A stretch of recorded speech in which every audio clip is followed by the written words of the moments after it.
أعوذ بالله من الشيطان الرجيم بسم الله الرحمن الرحيم تبارك الذي بيده الملك وهو على كل شيء قدير الذي خلق الموت والحياة ليبلوكم أيكم أحسن عملا وهو العزيز الغفور الذي خلق 7 سماوات طباقا ما ترى في خلق الرحمن من تفاوت فارجع البصر هل ترى من فطور ثم ارجع البصر كرتين ينقلب إليك البصر خاسئا وهو حسير ولقد زينا السماء الدنيا بمصابيح وجعلناها رجوما للشياطين وأعتدنا لهم عذاب السعير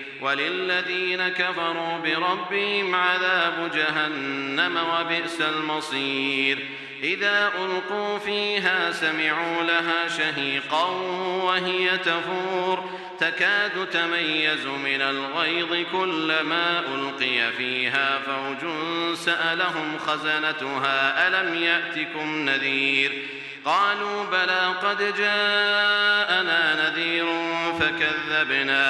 فكذبنا وقلنا ما نزل الله من شيء إن أنتم إلا في ضلال كبير وقالوا لو كنا نسمع أو نعقل ما كنا في أصحاب السعير فاعترفوا بذنبهم فسحقا لأصحاب السعير إن الذين يخشون ربهم بالغيب لهم مغفرة وأجر كبير وأسروا قولكم أو اجهروا به إنه عليم بذات الصدور ألا يعلم من خلق وهو اللطيف الخبير صدق الله العظيم.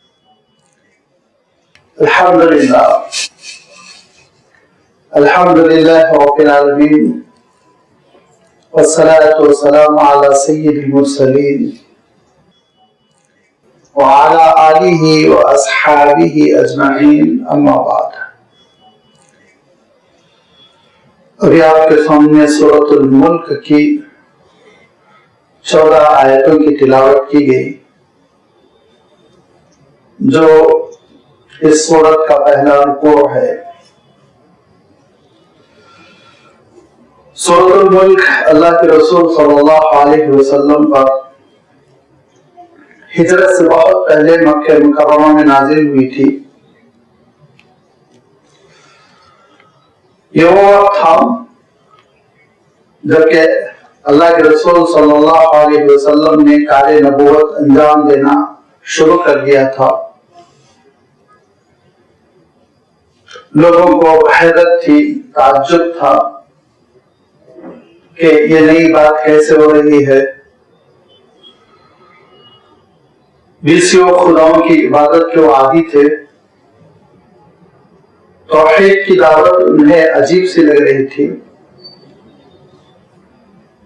ان کو یہ سمجھ میں نہیں آ رہا تھا کہ ایک ہی ذات رزق بھی عطا کرے، اولاد بھی دے، بیمار ہونے کی صورت میں صحت مندی بھی عطا کرے، ایک ہی ذات پیدا بھی کرے، موت بھی اس کے قبضے قدرت میں ہو.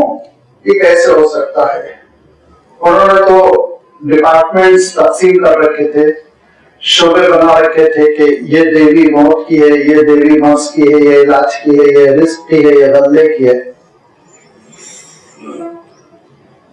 ہر شعبے کے لیے، ہر ڈپارٹمنٹ کے لیے ایک دیوی، ایک دیوتا ہوا کرتے. ان کے زیادہ تر دیویاں ہوتی. تو جب اللہ کے رسول صلی اللہ علیہ وسلم نے ان کے اس بودے اور غیر معقول دینی فکر پر، غلط عقیدے پر ضرب لگائی، چوٹ لگائی اور کہا کہ تنہا اللہ تعالی مالک حقیقی، خالق، موت و حیات کا عطا کرنے والا. تو تعجب تھا، پریشانی تھی، سمجھ میں نہیں آ رہی تھی کہ کیا کیا جائے. دھیرے دھیرے پھر انہوں نے مخالفتیں شروع کی، پھر بدتمیزیاں شروع کی، پھر مار پیٹ تک پہنچے، پھر ہجرت کی نوبت آئی۔ یہ سورۃ الملک آپ اندازہ کر سکتے ہیں، اگرچہ کہ کسی روایت میں ایسے متعین تاریخ نہیں بیان کی گئی، لیکن نبوت کا شاید دوسرا یا تیسرا سال تھا جس میں کہ یہ سورت نازل ہو چکی تھی۔ اس سورت میں آپ دیکھیں گے کہ ہر تین اسلام کی جو بنیادی باتیں ہیں، اسلامی عقیدے کی جو بنیادیں ہیں، وہ تینوں باتیں اس سورت میں آ گئی۔ توحید آ گئی، آخرت کا تذکرہ آ گیا، اور اللہ کے رسول صلی اللہ علیہ وسلم کی رسالت کا تذکرہ آ گیا ہے، بڑے معقول انداز میں، سائنٹیفک انداز میں۔ عجیب و غریب اسلوب ہے، بیک وقت عقل سے بھی اپیل کی گئی، دل سے بھی اپیل کی گئی، جذبات کو بھی مخاطب بنایا گیا، تفکر کو، سوچنے کی صلاحیت کو بھی مخاطب بنایا گیا۔ عام طور پر ہوتا کیا ہے، جب ہم گفتگو کرتے ہیں تو ہماری گفتگو جذباتی ہو جاتی ہے، اور جذباتی جب گفتگو ہوتی ہے تو دل متاثر ہوتا ہے، عقل کام نہیں کرتی۔ یا پھر کوئی سائنٹسٹ سائنٹیفکلی اپنی بات پیش کر رہا ہو، پریزنٹیشن ہو، تو وہ عقل کو خطاب کرتا ہے، اس وقت دل کا کام نہیں ہوتا ہے، جذبات نہیں ہوتے اس وقت۔ لیکن آپ اس صورت میں، بلکہ قرآن مجید کی ہر صورت میں، یہ ایک معجزہ ہے کلام اللہ کا، ہر دو چیزوں کو ایک وقت خطاب کیا گیا ہے، علمی اسلوب بھی ہے، سائنٹیفک بات بھی ہے، اور جذبات بھی ہے، اور دل بھی امڑ آتا ہے۔ لہذا یہ صورت میں نمایاں طور پر آپ کو یہ اسلوب نکھرا ہوا نظر آئے گا۔ اس کی وضاحت ابھی آئے گی، بہت ساری آیتیں، ان کی تشریح ابھی آپ کی خدمت میں رکھی جائے گی۔ ایک دوسری بات اور میں عرض کرنا چاہتا ہوں کہ اس سورت کو اللہ کے رسول صلی اللہ علیہ وسلم نے کئی ناموں سے منسوب کیا۔ اللہ کے رسول صلی اللہ علیہ وسلم نے ایک روایت میں جو امام ترمذی رحمۃ اللہ علیہ بیان کرتے ہیں، امام ابو داؤد بیان کرتے ہیں، امام احمد ابن حنبل بیان کرتے ہیں، موجودہ دور کے بھی محدثین نے اس کو بالکل صحیح قرار دیا۔ آپ صلی اللہ علیہ وسلم ارشاد فرماتے ہیں کہ ہی المانعات، اس صورت کا ایک نام مانع بھی ہے، منع کر دینے والی، روک دینے والی صورت۔ کس سے؟ آپ صلی اللہ علیہ وسلم تشریح کرتے ہوئے ارشاد فرماتے ہیں عذاب سے روک دینے والی یہ صورت ہے۔ فرمایا کہ جو شخص سونے سے پہلے اس صورت کی تلاوت کر لے، رات میں آرام کرنے سے پہلے اس صورت کی تلاوت کر لے، مغرب کے بعد سے کبھی بھی، عشاء کے بعد، یہاں تک کہ ائمہ حدیث نے لکھا کہ نماز میں تلاوت کر لے، نماز عشاء میں، نماز المغرب میں۔ مغرب کی نماز اتنی طویل نہیں ہو سکتی، لیکن گنجائش دی علماء نے نوافل میں مغرب کے بعد اس سورت کی اگر تلاوت کر لے تو اللہ کے رسول صلی اللہ علیہ وسلم ارشاد فرماتے ہیں کہ یہ تم کو عذاب سے روکے گی، اور عذاب کے معنی عذاب قبر اور عذاب حشر دونوں سے، قیامت کے دن بھی یہ روکنے والی بنے گی، اور قبر میں بھی یہ بہت کام آنے والی بنے گی۔ حضرت عبداللہ بن مسعود رضی اللہ تعالیٰ عنہ اس حدیث کی تشریح کرتے ہوئے تفصیل سے بیان کرتے ہیں۔ حضرت عبداللہ بن مسعود کیا فرماتے ہیں؟ وہ فرماتے ہیں کہ قبر میں جب آزمائش آئے گی تو پیروں کی طرف سے آئے گی تو یہ صورت کھڑی ہو جائے گی کہ یہ شخص میری تلاوت کیا کرتا تھا۔ جب سرانے سے عذاب آئے گا یہ صورت کھڑی ہو جائے گی، اب کہے گی کہ یہ شخص میری تلاوت کیا کرتا تھا۔ دائیں سے بائیں سے حضرت عبداللہ بن مسعود نے لمبی تشریح کر دی، بہت بڑے فقیہ صاحب بھی ہیں، بہت اونچا مقام ہے، آپ کی تشریح وہ غیر اہم نہیں تھی، یاد رکھیے بہت اہم ہوگی تشریح آپ کی۔ لہذا چاروں طرف سے یہ صورت بچاتی ہے عذاب سے، کہا ہی المانعات، فرمایا اللہ کے رسول صلی اللہ علیہ وسلم نے۔ بلکہ امام ترمذی رحمۃ اللہ علیہ نے تو ایک اور واقعہ بیان کیا، عجیب و غریب واقعہ بیان کیا کہ ایک سفر تھا اور پڑاؤ ڈالا گیا، ایک جگہ قیام ہوا، لوگ اتر پڑے اپنی اپنی سواریوں سے اور اپنے اپنے خیموں کو باندھ دیا۔ اس زمانے میں عربوں کے پاس ان کی ہر سواری کے ساتھ عام طور پر زیادہ تر چمڑے کے خیمے ہوا کرتے تھے. جیسے اب ہم سفر کرتے ہیں تو ایک ہاتھ میں لگیج ہوتا ہے, سوٹ کیس ہوتا ہے, ایسے ہی یہ سامان بہت ضروری سمجھا جاتا تھا. تو حضرت عبداللہ بن عباس رضی اللہ تعالیٰ عنہ فرماتے ہیں کہ ایک صاحب نے اپنا خیمہ, اپنا ٹینٹ لگا لیا اور آرام کیا. صبح اللہ کے رسول صلی اللہ علیہ وسلم کی خدمت میں وہ آئے اور انہوں نے اللہ کے رسول صلی اللہ علیہ وسلم سے عرض کیا کہ اللہ کے رسول, میں نے جس مقام پر اپنا ٹینٹ لگایا تھا, میں نے جس مقام پر اپنا خیمہ لگایا تھا, وہ دراصل ایک قبر تھی. اور اس زمانے میں قبر تو پکی بنانے کا رواج نہیں تھا نا, وہ تو اب ہم انڈیا میں ہم نے شروع کیا. تو قبر تھی, برابر ہو گئی تھی, انہوں نے محسوس نہیں کیا. انہوں نے کہا جب میں رات سونے کے لیے لیتا تو مجھے اس قبر سے سورۃ الملک تلاوت کرنے کی آواز آئی. تو اللہ کے رسول صلی اللہ علیہ وسلم ارشاد فرماتے ہیں, نام یہ منجیتو, ہاں یہ نجات دلانے والی صورت ہے عذاب قبر سے, قیامت کے دن عذاب سے نجات دلانے والی صورت ہے. لہذا اس صورت کی یہ ایک بڑی اہمیت ہے کہ اس سے عذاب سے, آزمائش سے عافیت ملتی ہے. اسی لیے عام طور پر اہل اللہ کا یہ معمول رہا ہے کہ سونے سے پہلے اس صورت کی ایک مرتبہ تلاوت کر لیا کرتے ہیں. لہذا یہ اس کا ہم کو اہتمام کرنا چاہیے, اس جانب ہم کو توجہ کرنی چاہیے. کوشش کریں جس قدر ہو سکتا ہے, خاصا وقت ملتا ہے مغرب بعد عشاء بعد, اور 30 آیتوں پر مشتمل صورت ہے, بہت طویل تھوڑی, 30 آیتیں ہیں. ان کے پڑھ لینے میں میں سمجھتا ہوں بہت زیادہ 6-7 منٹ لگیں گے, لیکن اللہ تعالیٰ کی جانب سے جب اللہ کے رسول صلی اللہ علیہ وسلم نے ایک تحفظ کی بشارت دی, عذاب سے حفاظت کی بشارت دی, تو اس کے مستحق ہونے کے لیے ہم کو اہتمام کرنا چاہیے. تو آپ اندازہ کر سکتے ہیں اس صورت کی کتنی اہمیت ہے. اس کو سورۃ المانیہ فرمایا اللہ کے رسول صلی اللہ علیہ وسلم نے, اس کو سورۃ المنجیہ فرمایا, نجات دینے والی صورت.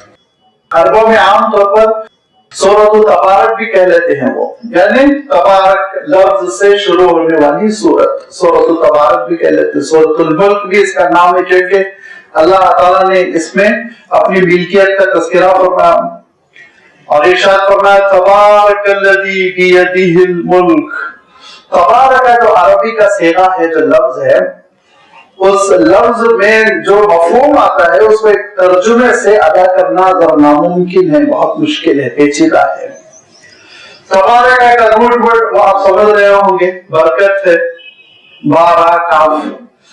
تبارک کے معنی ہوتے ہیں جس کی برکت اجتماعی ہے, پھیلی ہوئی ہے, سب کو شامل ہے, کیونکہ باب تفاعل جو ہوتا ہے عربی میں اس میں ایک اجتماعیت کا مفہوم ہوتا ہے, ایک گہرائی کا, ایک احاطے کا مفہوم ہوتا ہے. تو فرمایا کہ تبارک الذی, بابرکت ہے اس کی ذات جس کی برکت سب کو گھیرے ہوئے ہے. ایک لفظ سے ترجمہ مشکل ہے. اچھا, برکت خود بہت پیارا لفظ ہے. برکت کا مفہوم عام طور پر ہم کہتے ہیں کھانے میں برکت ہو گئی, علم میں برکت ہو گئی, دعوت میں نے کی تھی اور جو ڈشز بنائی تھی اس میں برکت ہو گئی, لیکن غور نہیں کرتے برکت کا مفہوم کیا ہے. اس کو حضرت شاہ ولی اللہ رحمۃ اللہ علیہ نے بہت اچھے انداز میں بیان کیا. برکت کے معنی یہ نہیں ہوتے کہ اگر آپ نے 1 کلو چاول بنایا تو وہ 2 کلو میں شفٹ ہو جائے, یہ نہیں ہوتے برکت کے معنی. بڑھ کر ایسا رقم ہو کہ آپ نے بنایا تھا کوئی چیز, آپ نے تنخواہ آپ نے کمائی 1000 روپے اور وہ بڑھ کر آپ کے جیب میں 2000 ہو گئی ہو, یہ نہیں ہے برکت کا کانسیپٹ. شاہ ولی اللہ رحمۃ اللہ علیہ فرماتے ہیں برکت کی تشریح کرتے ہوئے, اب جتنے مفسرین نے برکت کی تشریح کی اس میں سب سے زیادہ جامع یہی لگی. آپ نے فرمایا کہ زیادت نفع الشیء, کسی بھی چیز کی جو منفعت ہے, بینیفٹ, وہ بڑھتا چلا جاتا ہے. وہ کیسے بڑھتا چلا جاتا ہے؟ اگر آپ ایک ڈائٹ لیتے ہیں اور اس سے آپ کو 100 گرام خون بنتا ہے, اس کے بجائے اللہ تعالیٰ آپ کو 200 گرام خون بنا دے, ڈبل انرجی دے, یہ برکت ہے. نفع کیا ہے غذا کا؟ تقویت حاصل ہونا.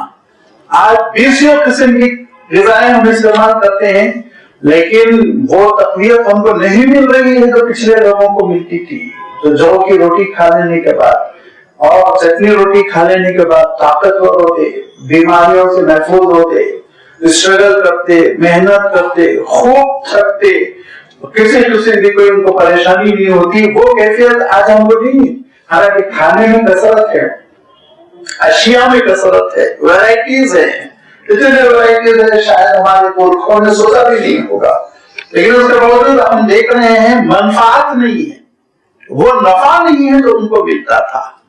اچھا، اور آپ دیکھیں گے ہماری سوسائٹی میں ایسی مثالیں ملیں گی کہ ایک سال ان کی تنخواہ متوسط درجے کی ہے، میڈیم قسم کی تنخواہ ہے، لیکن گھر بار بہت اچھے طریقے سے چل رہا، کوئی پریشانی نہیں ہے، ماشاءاللہ، کپڑے بھی اچھے وائٹ پہنتے ہیں، سواری بھی معقول ہے، خوش بھی ہیں، گھر میں کھانے بھی اچھے بنتے ہیں، گوشت بھوننے کی خوشبو بھی پڑوسی کو ستاتی رہتی ہے، اور اس کے مقابلے میں ایک صاحب ہے جن کی سیلری بڑی لمبی چوڑی ہے لیکن برکت نہیں ہے، ہمیشہ قرضے مانگتے رہتے ہیں، ہمیشہ لوگوں سے ہاتھ پھیلا کر کچھ نہ کچھ مدد طلب کرتے رہتے ہیں، اللہ تعالیٰ محفوظ رکھے۔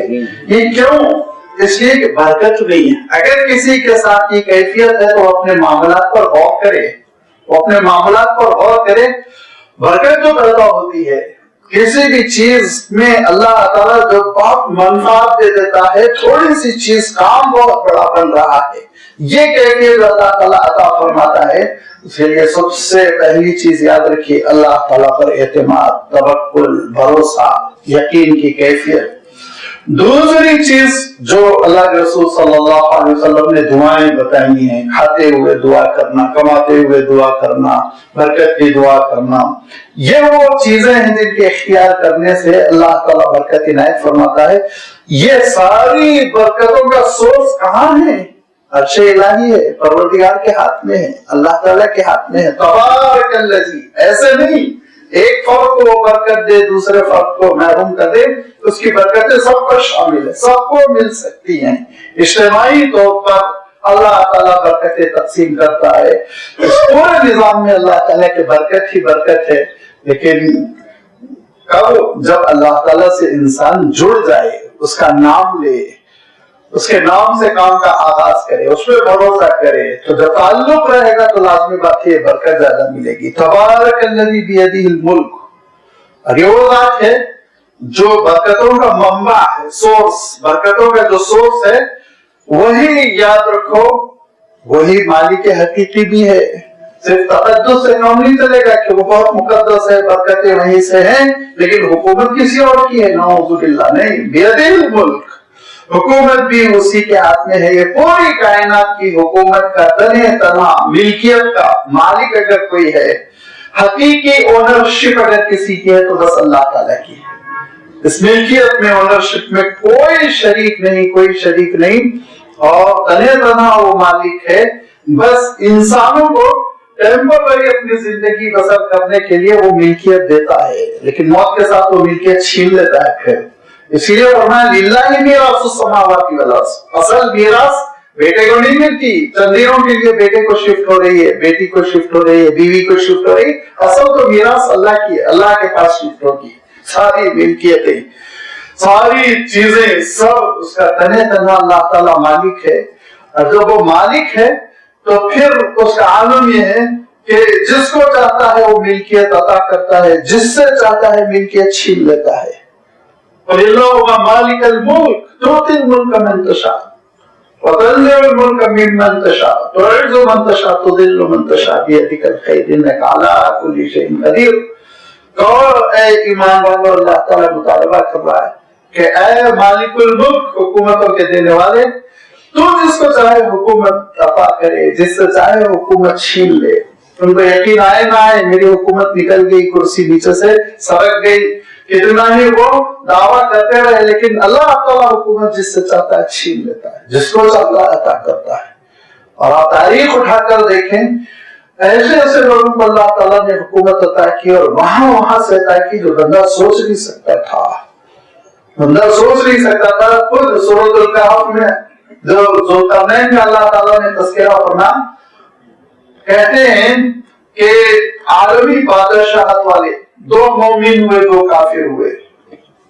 کافروں میں سکندر اعظم ہے اور کافروں میں بختنسو ہے, اور مومن میں ایک حضرت سلیمان علیہ السلام ہے, دوسرے ذوالقرنین ہے. یہ حضرت ذوالقرنین کون تھے؟ جن کے نانا نے جنگل میں اٹھا کر پھینک دیا تھا کہ یہ بنو اس قسم کا بچہ ہے, یہ پیدا ہوا تو اس کی ماں مر گئی, اس کا باپ مر گیا, لہذا رہنا نہیں چاہیے میرے محل میں, میرے گھر میں. جنگل میں پھینک دیا, جنگل میں پروان چڑھے, لیکن جیالے بنے, باہمت بنے, مظلوموں کی حمایت کرنے والے بنے, اللہ تعالیٰ پر یقین رکھنے والے بنے, اور دیکھتے دیکھتے اللہ تعالیٰ نے مشرق و مغرب ان کے لیے مسخر کر دیا. یہ اللہ تعالیٰ عطا فرماتا ہے, تو پھر وہاں سے عطا فرماتا ہے جہاں سے بندے کو گمان نہیں ہوتا. بیدہ الملک, ملکیت اس کے ہاتھ میں, کسی کے ہاتھ میں ملکیت نہیں. جس کو چاہے گا وہ عطا کرے گا, جس کو چاہے گا وہ محروم کرے گا. وہ یفعل ما یشاء, جیسا چاہے فیصلہ کرے, تم کچھ نہیں کر سکتے. وَهُوَ عَلَىٰ كُلِّ شَيْءٍ قَدِيرٌ, وہ ہر چیز پر قادر ہے. اور اس سورت کی مناسبت سے تشریح کرتے ہوئے مفسرین نے لکھا وَهُوَ عَلَىٰ كُلِّ شَيْءٍ قَدِيرٌ مِنَ الْإِنْعَامِ وَالْإِنْتِقَامِ, انتقام پر بھی وہ قادر ہے, انعام دینے پر بھی وہ قادر ہے. تم فیصلہ کر لو. اس کی قدرت ایسی ہے کہ وہ انعامات کی بارش کر دے, اس کی قدرت ایسی ہے کہ وہ جرم کرتے ہوئے سزا دے دے, یہ ہے اس کی قدرت. لہذا فرمایا کہ وہ عَلَىٰ كُلِّ شَيْءٍ قَدِيرٌ, ہر چیز پر وہ قدرت رکھتا ہے, اس کے قبضے قدرت میں, اس کے کنٹرول میں. اور اس کا کنٹرول کیسا ہے آگے چل کے خود اللہ تعالیٰ اس کی تفصیل کر دے گا. الذی خلق الموت والحیات لیبلوکم ایکم احسن عملا, یہی ہے وہ پروردگار جس نے موت کو بھی پیدا کیا, جس نے زندگی کو بھی عطا کیا, پیدا کیا, تاکہ تم کو آزمایا جائے, لیبلوکم, تاکہ تمہارا امتحان لیا جائے, ایکم, تم میں سے کون ہے, احسن عملا, عمل کے اعتبار سے اچھا آدمی. یہ تمہارا امتحان ہے, یہ تمہاری آزمائش ہے. اس آزمائش کے لیے یہ پوری زندگی ہے جو ہم کو عطا کی گئی. دو تین چیزیں اس آیت میں غور کرنے کی ہے. ایک تو اللہ تعالیٰ نے موت کو مقدم رکھا. دیکھیے الذی خلق الموت, پہلے موت کا تذکرہ ہے, جس نے موت کو پیدا کیا, بعد میں والحیات, اور اسی نے زندگی بھی پیدا کی, زندگی بھی بنائی ہے. غور کرنے کی چیز ہے موت کو کیوں مقدم کیا گیا. بڑی اچھی بات کہی بزرگ نے, انہوں نے کہا کہ اصلاً اس دنیا میں موت ہے, یہ زندگی جو ہے نا بہت عارضی, مختصر, قابل ذکر نہیں اللہ تعالیٰ کے پاس. یہ جو 70-80 سالہ زندگی جس کو لمبی سمجھتے ہیں ہم, اور ہم کیا لمبی سمجھتے ہیں, دیکھتے دیکھتے تو گزر ہی جاتی ہے. فرمایا کہ دیکھو یہ زندگی اللہ تعالیٰ کے پاس غیر اہم ہے, کاؤنٹنگ میں نہیں ہے, اسی لیے اس کو کاؤنٹ ہی نہیں کیا. اس دنیا میں کاؤنٹیبل کیا ہے, قابل ذکر کیا ہے؟ قابل ذکر اس دنیا میں موت ہے, جس سے ہر فرد کو دوچار ہونا ہے. الذی خلق الموت, فرمایا کہ یہ دنیا ہے دار الموتی, مرنے کا مقام. فرمایا دار الحیات تو بعد میں آنے والی ہے, وہ تو جنت اور وہ آخرت کی زندگی, وہاں موت نہیں, وہ موت ہے ہی نہیں, تو وہاں اصل حیات ہے. جس کو ہم اصل زندگی سمجھ رہے ہیں یہ اصل نہیں ہے, یہ تو آپ کو ٹرائل پہ زندگی دی گئی ہے. یہ تو آپ کو بتانے کے لیے دیکھو زندگی ایسی ہوتی, خوشیاں کیسی ہوتی ہیں, غم کیسے ہوتے, اسی لیے تیار ہو جاؤ اس زندگی کے لیے جس میں خوشی ہی خوشی ہو. ایسی زندگی کے لیے تیار ہو جاؤ جس میں پریشانی نہ ہو, سزائیں نہ ہو, عذاب نہ ہو. یہ تیاری کے لیے, جنت والی زندگی کی تیاری کے لیے دی گئی. لہذا فرمایا کہ یہ تو دار الموت ہے, دار الحیات وہ آخرت ہے. اسی لیے اللہ تعالیٰ نے موت کا تذکرہ پہلے فرمایا اور حیات کا تذکرہ بعد میں فرمایا. لیکن اسی کے ساتھ آپ دیکھیں گے کہ ایک عجیب حسن بھی ہے, کیونکہ اللہ تعالیٰ ارشاد فرما رہا ہے الذی خلق الموت, موت اللہ تعالیٰ نے عطا کی, لازمی بات ہے, وہی موت سے دوچار کرنے والا ہے. والحیات لیبلوکم, اور زندگی عطا کی تو اس کا مقصد بھی اسی کے ساتھ جوڑ دیا اللہ تعالیٰ نے. اب اگر آپ الٹا کر دے ترتیب, لازمی بات ہے قرآن پاک میں ہم نہیں کر سکتے, لیکن اگر اپنے جملے میں ہم اس ترتیب کو الٹا کر دیں الذی خلق الحیات والموت لیبلوکم, اور موت تم کو آزمانے کے لیے عطا کی, تو مفہوم تو بگڑ جائے گا نا. زندگی آزمانے کے لیے ہے, موت تو